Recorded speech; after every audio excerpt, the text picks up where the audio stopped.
good evening. Bago lang tayo makakain, no? Alas 10 na ng gabi. Ito lang yung ulam na nabili natin. 10 na lang tayo. Nagluto pa tayo eh. Ano nagluto natin, no? Alas 10 na ng gabi. Masawsawan tayo. Bago tayo simula natin magkain, manalangin muna tayo. Lord, bigyan namin ng malakas na katawan sa idol. Kain na tayo.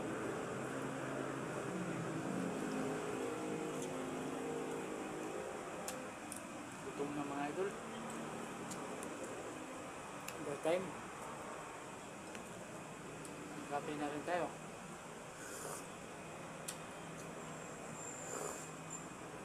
Salamat nga pala sa lahat ng mga followers. Thank you, thank you, thank you.